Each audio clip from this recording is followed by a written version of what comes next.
Before we get into the video, guys, just do me a huge favor. Hit that like, hit that subscribe. It does greatly help the channel. It's a great way to support. But let's get into the video.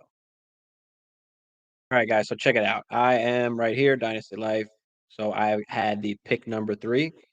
Now, if you just look at the board here, there was a lot of trading that went on. A lot of trading initially. I'm not necessarily a huge fan of it. I mean, it can help, it cannot. I mean, I decided not to make any of those trades. I didn't feel like whatever I was offered was worthy enough for me to come off of any of my picks and try and get some other picks or move back in the draft. So I wound up just drafting my team pretty much straight up here. Now, as you can see, I've got the 3rd pick. So Josh Allen went first. Then we've got Patrick Mahomes. I wound up taking Joe Burrow. In dynasty leagues, it's always a question of, okay, who's going to go first? Is it Josh Allen? He has a rushing upside. Let's go with Josh Allen. Or is it Patrick Mahomes? For me, it's actually Patrick Mahomes. I have Patrick Mahomes as my number 1 quarterback in dynasty. And this is the reason why. He's a pure pocket passer who can run also a little bit as well. And these rushing QBs, of course, we want them in fantasy. They give you that crazy upside. They give you that advantage week to week. And when it comes to redraft, I'm all for going with the upside and swinging on those guys. But in dynasty, I'm a little bit less inclined to take one of those rushing quarterbacks unless I need to. I try to stay away from it. So you can very much argue that Jalen Hurts can be the number 3 pick here, or Herbert, or even Fields. But for me, it is Joe Cigar Smoking Burrow. I mean, it has to be. Feel like he's got great weapons around him, obviously, with T. Higgins and Jamar Chase. You've got Mixon in the backfield as well. Joe Burrow, just a calm, cool, and collected passer. He doesn't run much, and he's still a top QB in the league, throwing almost 40 touchdowns. So Joe Burrow is my number 3 guy. So I went with Joe Burrow. I felt great about it. I felt safe about it. You can argue Herbert, you can argue Hurts, you can argue Fields. I wouldn't argue with anybody over any of those guys there. But I feel the most safest picking Joe Burrow there. So after I took Burrow, Herbert, Hurts went off the board, and then JJ goes. So JJ goes at the 1-6. And then you've got Fields, you've got Lamar, you've got Jamar Chase, you've got Trevor Lawrence. So everything pretty much going up to par, pretty typical as you would expect. Then you've got CD Lamb comes off the board at the 111, and then you've got JT comes off the board at the 112. I don't particularly like that pick, especially in Dynasty. If you guys know me by now, I absolutely hate running backs.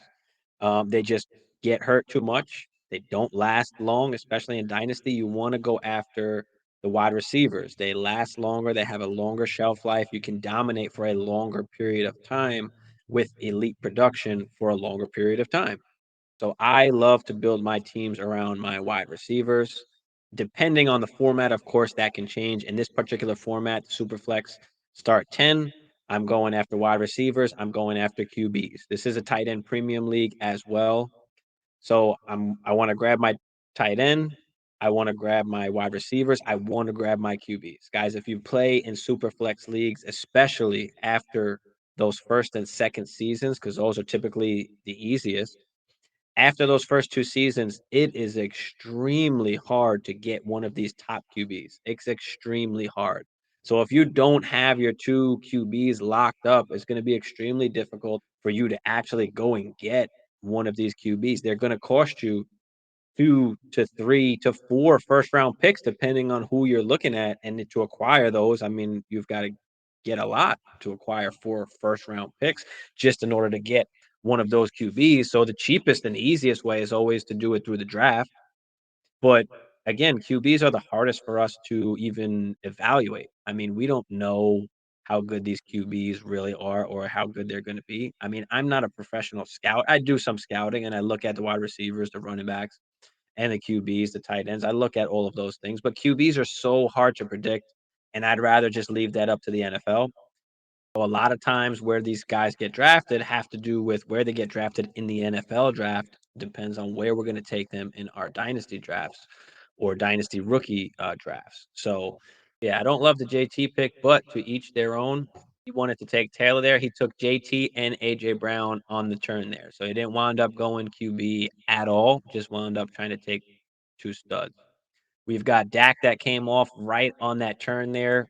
They got the combo, the stack, CeeDee Lamb and Dak Prescott. I really like that. Then you've got the 101 that comes off the board here. So Bijan Robinson comes off the board in this turn. By the time we get to the actual NFL season, Bijan might be up top here in the first round, in the back end of the first round. You can argue that you can take Bijan after pretty much Trevor Lawrence, Kyler Murray. I mean, I would guess Kyler Murray went a little bit late here, but typically he'll go a little bit higher. Every league is gonna be a little bit different. But yeah, Bijan is gonna be probably that back turn first round pick, or the 201 there by the time we get to the season and people actually get to see him and know who he really is and actually winds up on a team. So after Bijan, you've got Tua and you've got Kyler Murray that come off the board right after that. This team solidifies their QBs. They've got Lamar Jackson and Kyler Murray, the first team to solidify their two QBs nice and early. Then you've got Mark Andrews that comes off the board at this tight end premium, so you can expect he comes off quick. Then you've got Jalen Waddle coming off the board. So you've got a JJ and Jalen Waddle as the first two picks, no QBs there. Then you've got Deshaun Watson. I was hoping that Deshaun Watson fell to me, but he did not. Would have been just awesome, but he did not, and he went right before me. So when Deshaun Watson went, I'm thinking, okay, what am I going to do here at this pick? I had basically two options in my head, and I knew I was either going to take one or the two. One of them is going to be Kyle Pitts. I know it's a little bit early, but is it?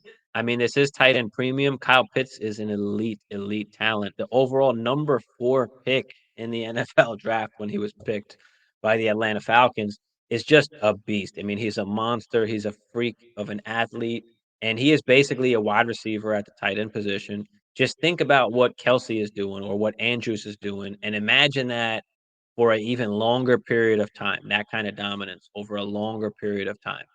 Because Kyle Pitts has the chance to be Kelsey or Andrews at a way younger age. So I'm looking at either Kyle Pitts here or I'm looking at the rookie pick, the 102. Why am I looking at the 102? I'm basically going into this draft and I'm saying, okay, what would I rather have? Would I have the 102 or would I rather have any of the particular players on the board? You can see some of the guys that came off after CMC, Brees Hall, St. Brown, Cheetah, Higgins, Wilson, Kelsey, Olave. Would I rather have the 102 or would I rather have any of those guys?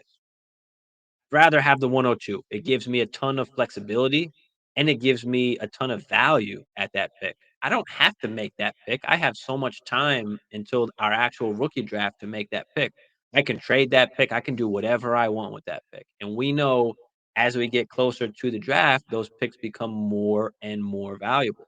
So for me, once Kyle Pitts went, it was an easy decision. I just went with the 102. Boom. Well, after my pick now, CMC goes, Brees Hall goes, and then I'm like, okay, now I'm looking at okay, who am I looking at here? I'm looking at, on this next turn here, I'm looking at St. Brown, I'm looking at T. Higgins, and I'm looking at the 103 because really after T. Higgins, I've got, at least in my rankings, I've got, Garrett Wilson and Chris Olave, and I'm thinking, okay, the 103 for me, JSN is the wide receiver one. Jackson Smith and Jigba is the wide receiver one coming out of this 23 class. He outproduced both Garrett Wilson and Chris Olave, two top first round pick draft picks who balled out this season as rookies.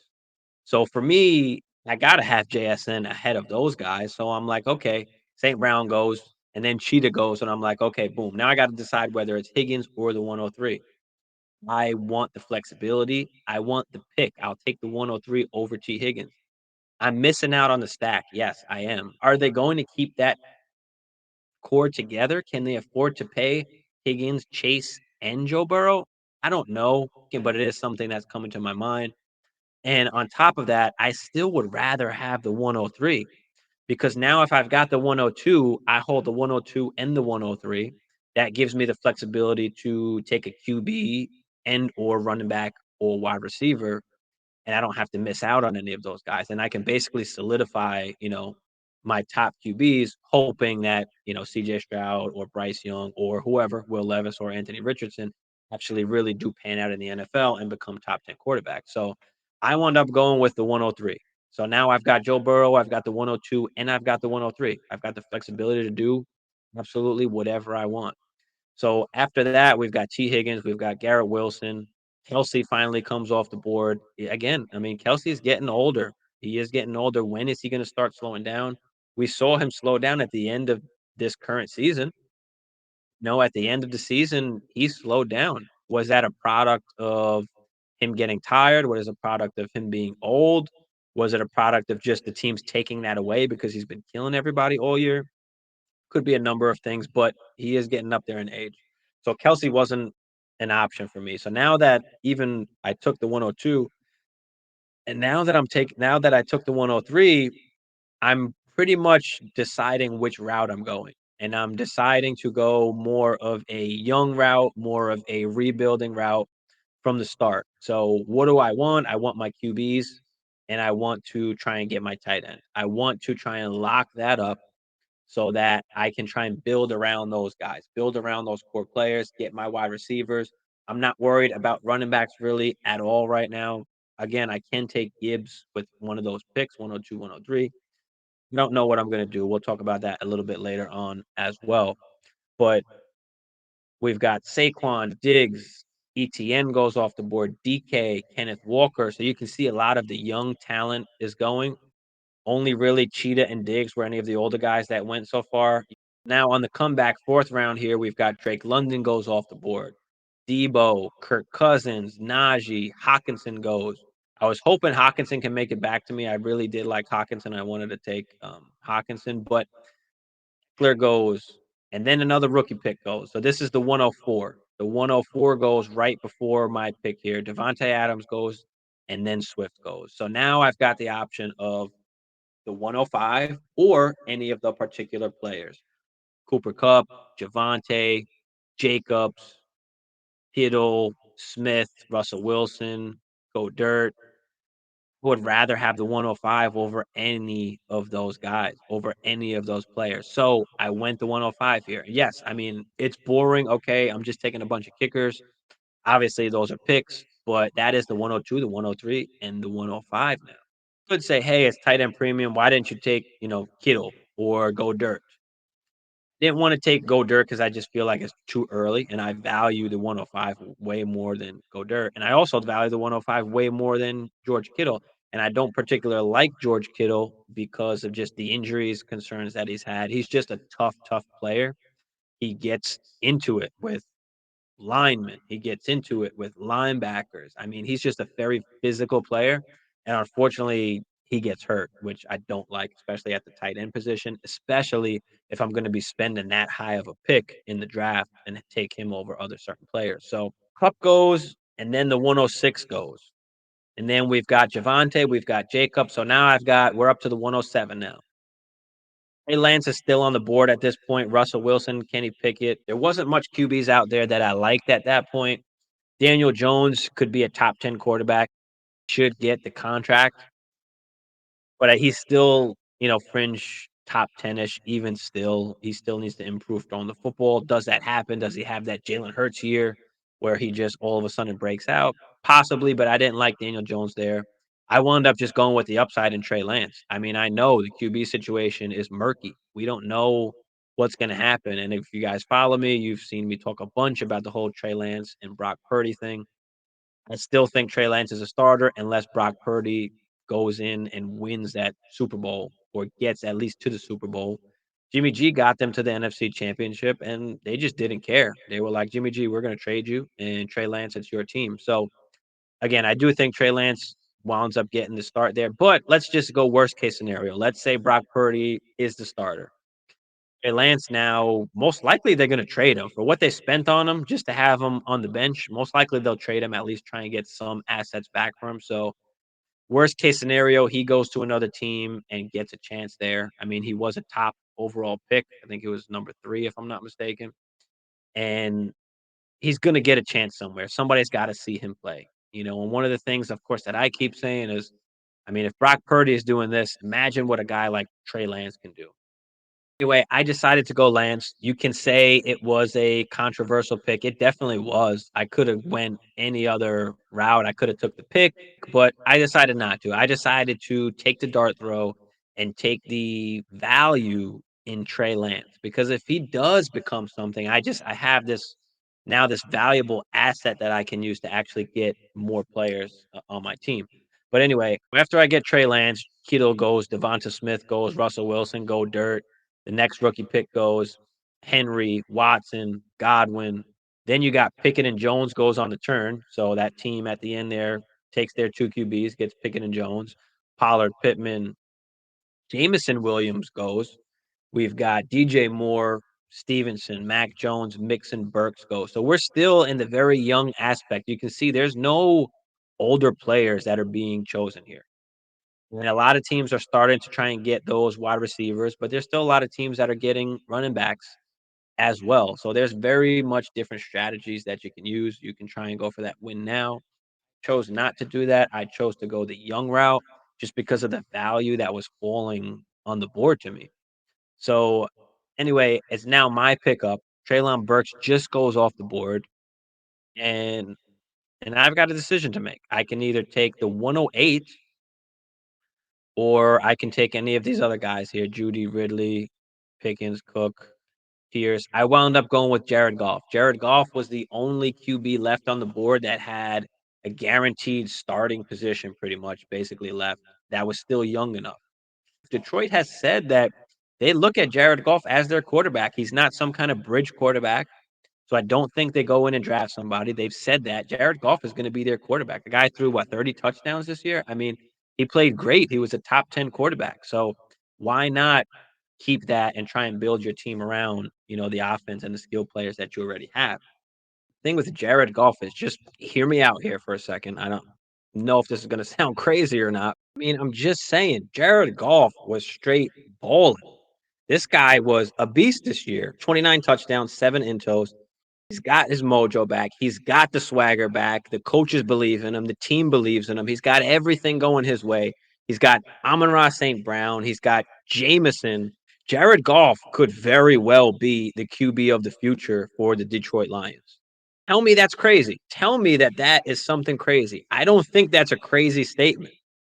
So now my first one, two, three, four, five, my first 6 picks, I've got Joe Burrow, I've got the 102, the 103, the 105, Trey Lance, and Jared Goff. My first 6 picks, I have 3 quarterbacks, potentially 4 quarterbacks, and I don't have to take a quarterback. That's the thing about having the picks is that I have the flexibility to do whatever it is that I want or extract whatever value that I can get out of those picks as we get closer to the draft. Because, like I mentioned before, those picks are just going to go up in value, guys. And if you do follow me already, you always hear me say these players, they're like currency. They're just value. They go up and down with news, with every single game. The values go up and down. The perceived values go up and down. The value of the community is something that we always have to look at. The value that your GMs in your league value think that every league is a little bit different and every GM is different as far as what they value or where they value certain players. The one thing that I really wanted coming out of this draft is that I wanted a ton of upside. I don't want assets that are going to decline. Running backs are just declining assets. They do not increase in value. The wide receivers, they can increase in values. So what I wanted to get out of this draft is things that I can extract value at, things that are going to increase in value as we get towards the season and as we get into the season. I don't want to have any depreciating assets, especially with the first few picks I made in this draft, basically committing to go young. So any of the older players, they do not fit my timeline, they do not fit my schedule. I don't expect to win it this first year going in, and I'm 100% perfectly okay with that. I'm okay with getting a great pick going into next year's draft because I can compete next year depending on what trades I can pull off or what guys I can pick up or how rookies perform. So again, I have that flexibility to kind of do whatever I want to do with the picks that I do have, which is just a ton of value, especially going into that rookie draft where everybody's gonna have the rookie fever. Everybody's gonna be watching tape on all these guys. Everybody's gonna be loving what they see and fall in love with all these rookie guys, just like everybody does every single year. Yeah, I take Jared Goff and say, "F it." Now I've got 3 QBs, possibly 4 QBs, most likely 4 QBs because I wanna take one of the rookies because that value that I have now, if I have 4 starting QBs who are all basically top 10, top 12 guys, if Trey Lance actually gets on the field and is starting, what I can trade those guys for and what I can get in return is gonna be massive, the return on investment. So, again, it's the value that I'm trying to extract, and I went straight value and straight youth. Jared Goff obviously is not young, but I can use him as a trade piece, and he's a QB. He's a starting QB in a great offense who was just a top 10 QB last year. So give me Jared Goff all day, especially that late. So now I've got a pick on the turn here. Chubb goes off, Judy goes off. I was hoping Judy fell to me. I really, really wanted Judy here. But I thought Goff was just more valuable, so I went with Goff, and then you've got I was hoping Judy came to me on that turn, but he doesn't, and Geno Smith is taken. So then I'm at the point where, okay, do I take the what is it, 109, I think, at this point, or do I take George Pickens? Give me the pick. Give me George Pickens. Let me go with that upside. I could have really went rookie pick, but I wound up not doing that. So give me some of George Pickens, a value that late where, all of the other younger guys kind of went up. The only guys left at this point that I took Pickens is, if we look down the list here, Marquise Brown, Terry McLaurin, Mari Cooper, Ayuk, Kirk, Keenan Allen, Deontay. So there wasn't much of that young elite talent with that upside. And so I just wound up going with the upside there, taking George Pickens. Can make the argument I could have took Marquise Brown. At that particular time, they didn't come out and say they were trading DeAndre Hopkins, but at the same time, I rather have give me the younger guy. Give me the younger guy in George Pickens, 21 years old, 6'3", 200, just a physical specimen. Hopefully, Pickett picks it up. I don't know if Pickett is the answer or not, but they need to figure that out because they've got two great wide receivers in Deontay Johnson and George Pickens. But anyway, Cook goes, 2 more rookie picks go, which I think that's the 108, the 109. You've got Pierce, Hollywood, Scary Terry. There's the 110 and Maher, Amari Cooper. Then Fryermuth comes off the board. Make the argument that I could have took Fryermuth instead of Pickens, and I absolutely could have, and I probably should have. Now that you think about it in hindsight, going back, and I'm like, damn, I missed on Patty. But what I did do was actually look at some of the teams that did not have a tight end left, and I didn't think that they'd go tight end. I don't know. I thought maybe he'd make it back to me. Maybe stupid me, I made that mistake. But anyway, I think really what I looked at was like, okay, if Pat Fryermuth, Njoku, and Ingram are still available, I'm okay with getting any one of those 3 guys as my tight end. And I think that's how I looked at it when I took the George Pickens, when I made the George Pickens pick. So on the comeback now, Fryermuth goes. You've got Blankenship York. I think that's the 111 and 112. Then you've got Ayuk, Kirk, David Carr comes off the board, Keenan Allen, Deontay Johnson. I really wanted to get Deontay Johnson, especially that late, even though I would have had 2, Steeler wide receivers. But anyway, he goes, so perfect. Njoku falls to me. I've got the choice between Njoku or Ingram. Ingram doesn't have the contract. I do hope that they do give him the contract, but I went with like the Joku upside. Joku was a beast, like a physical beast coming up and coming out. He finally is starting to come along, especially now with Deshaun Watson coming in there, who shakes the rust off after 2 years. And I expect Deshaun Watson to have a lot better season next year. But I'll take his full body of work over just the few games he played this year and not playing for such a long time. On top of that, you got to think about all the personal shit that he was going through, how that can affect your head, how that can affect your mind and your game. So wound up taking Joku here, which I was very happy with. He was kind of the last of the guys that were left. Like if I couldn't get Joku or Ingram, I would have been very, very much not happy with who was left. So I had to take Joku there. Bateman, Dotson go next, Schultz, Waller. And that left me with either the 201, which this pick is, which I wound up taking, or anybody else that's left.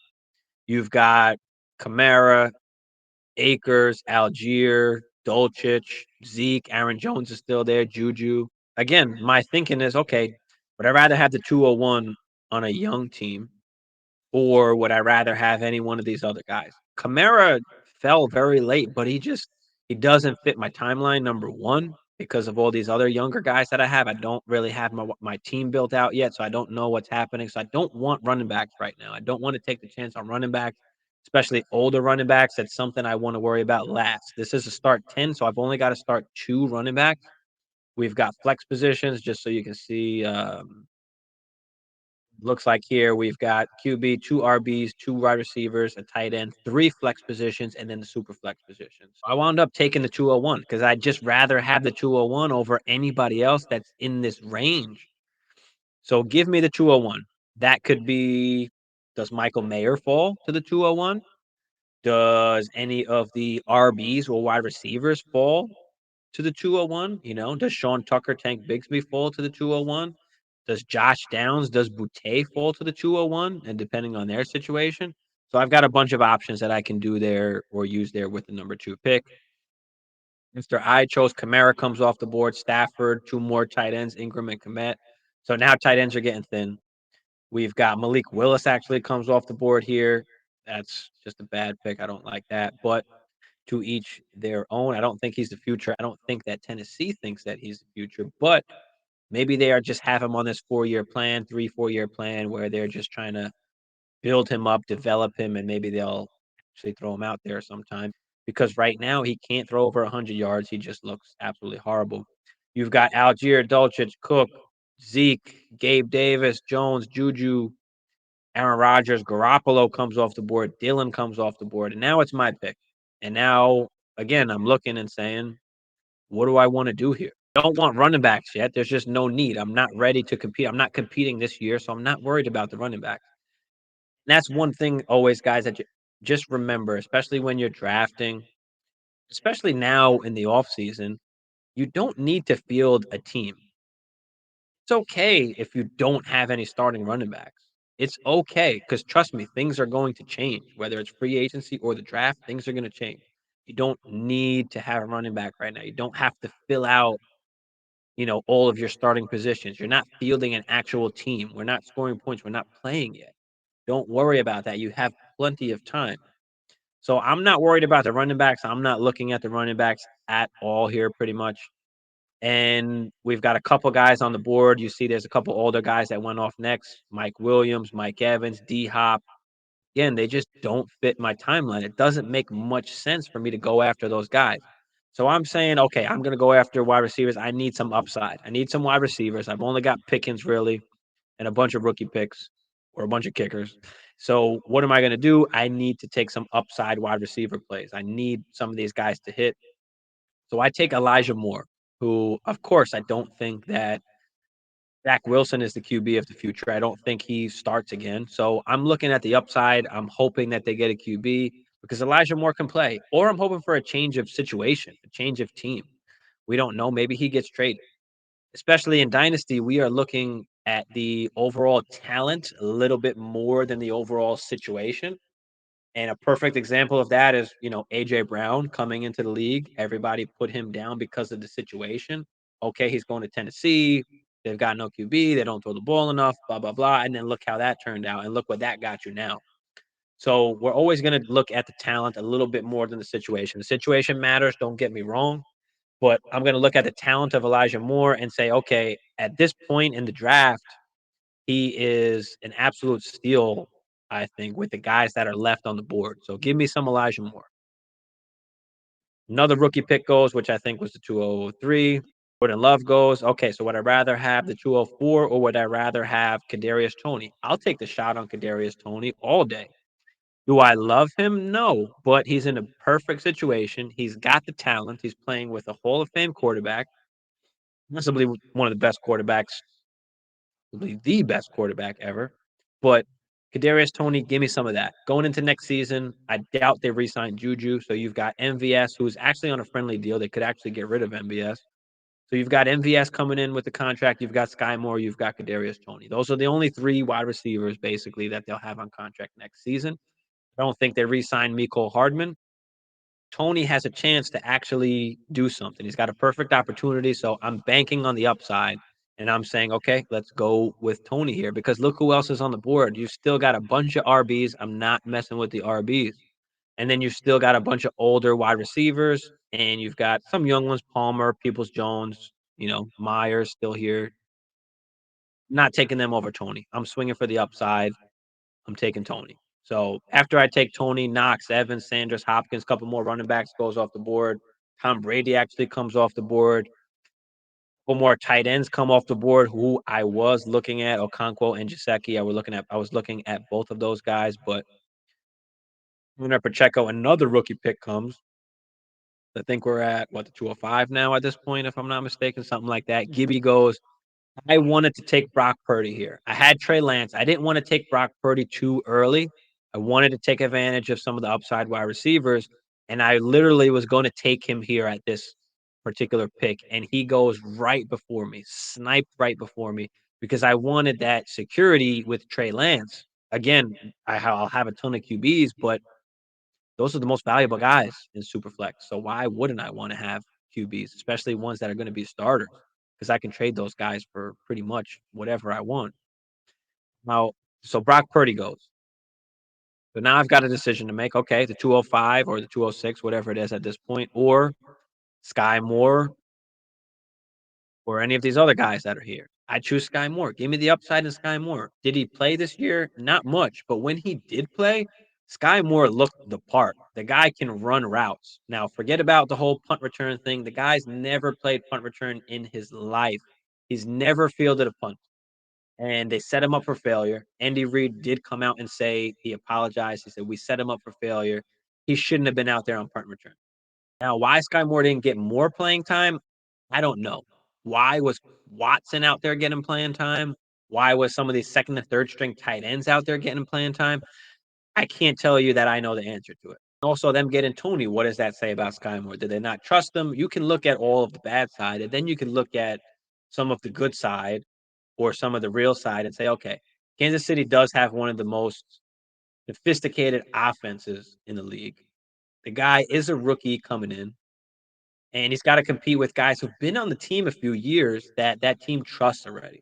When Sky Moore did get in there, he had some big catches, especially that fourth quarter game where he had, I think he wound up with like 4 or 5 catches. He had like 2 or 3 catches down the stretch of that game, some real big catches. Came back to the football on a Patty Mahomes scramble, had a big first down. I think that pretty much sealed the game. He was awesome. He played really good, and his route running is just sick. The guy can really run routes. He is a really good talent. I'll take the upside. A lot of people are off Sky Moore. He is on one of my buy low lists. Think that it could just take him more than that first year. It wasn't ideal. His chances of hitting are a lot lower now, but I think that we can wait on Sky Moore. I'm willing to wait another year on Sky Moore and see what happens next year because the upside is just tremendous. So we've got another rookie pick that comes off after that. We've got Dubes, Pierce, Mitchell. Now it's my pick again. Do I take the pick? What is it, 207 or at that point or something like that, 208? Or do I take Wan'Dale Robinson? Give me some of Wan'Dale Robinson, a guy that last year was starting to really be involved in the offense in New York. I think he had like 10 catches or something with his last game before he got hurt. So he's going to be involved. They've got no wide receivers. Their wide receiver room is straight trash. So all they have is Wan'Dale Robinson, basically, and Hodgins, Richie James. Wan'Dale Robinson is the best guy that they have there at wide receiver. So give me that PPR monster in Wan'Dale Robinson. Wan'Dale Robinson really going to see 10 targets a game? No, I doubt it. But he's going to be a good guy to have, and he has some upside. And I know at least that his value is not going to decrease. His values only basically can increase from this point in time. And again, just looking at some of the guys that I chose here, Elijah Moore, Tony, Sky Moore, Joku, Pickens, their value can only increase. Their value is not going to decrease. It can't get much worse than what it already is for Elijah Moore, Kadarius Toney, Sky Moore, and Wan'Dale Robinson, who was hurt and on IR, obviously. I'm basically building my team on getting assets and increased value going into the season and in the season, of course.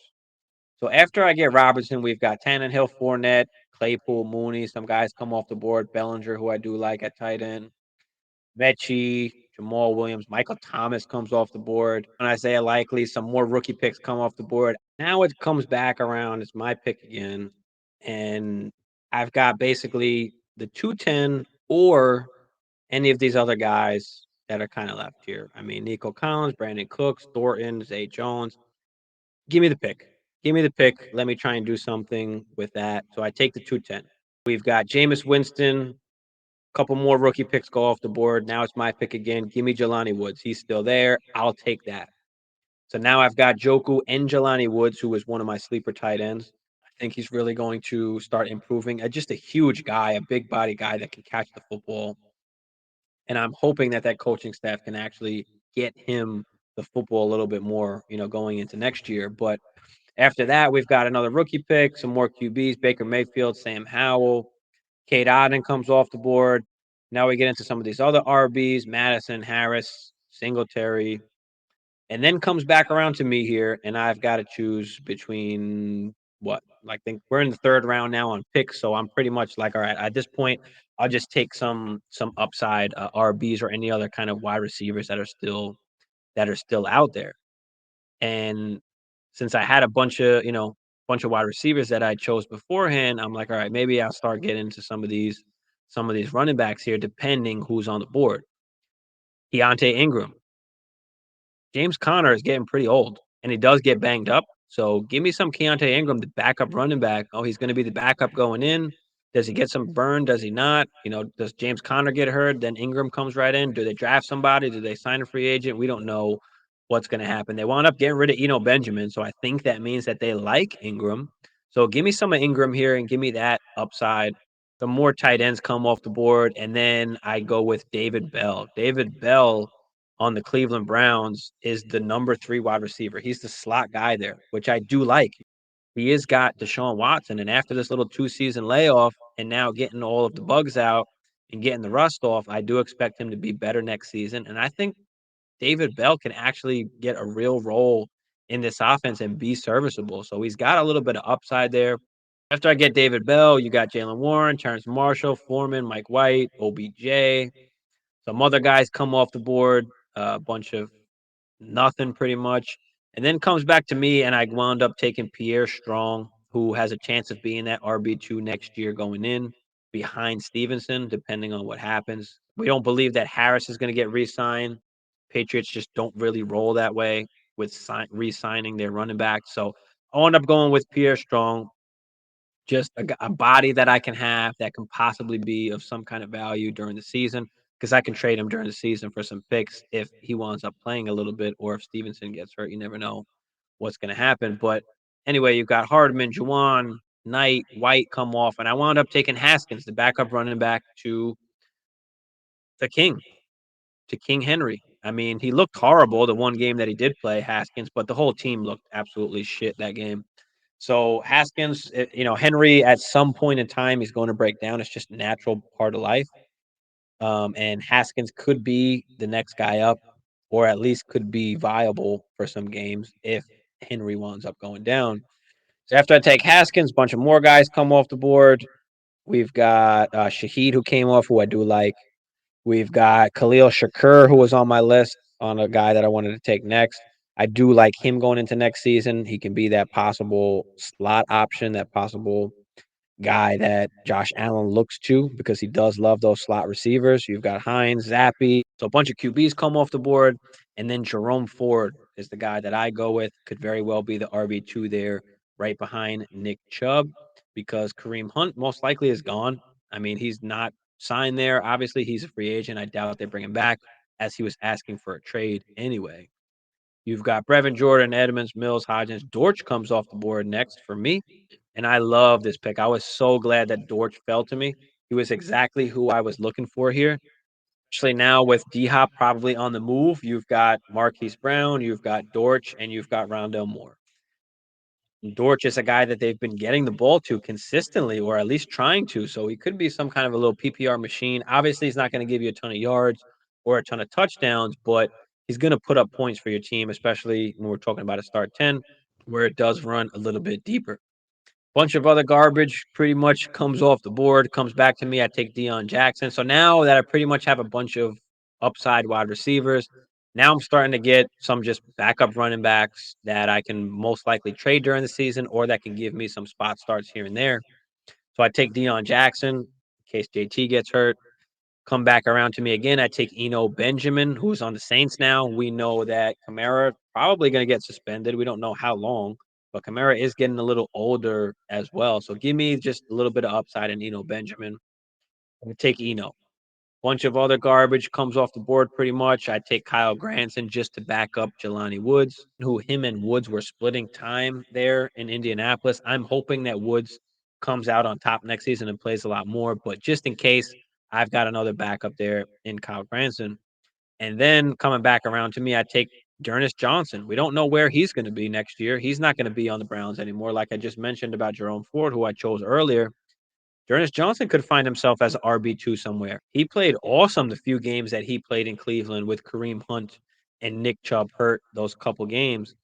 So I was happy to grab him there, just a guy that I can have. And these are all basically like guys I can trade during the season for some third round picks, maybe, or guys that I can spot start. But they're guys that could increase in value and get me just something out of it. Out of my dynasty teams, I get a ton of third round picks and fourth round picks. And you might say, hey, why are you getting all these third round picks and fourth round picks? Number one, I can add them onto trades as a kicker or something to just throw the cherry on top to close a deal. Those are always important. Sometimes if you need to close a deal, if you're able to throw a third in there or a fourth, or number two, if I've got multiple fourths or multiple thirds, can I trade two fourths to move up and get into the third round? Can I trade two thirds to move up and get into the second round? Can I trade 2 seconds to move up and get up in the first round? It's just, you just want to give yourself options and give yourself the flexibility.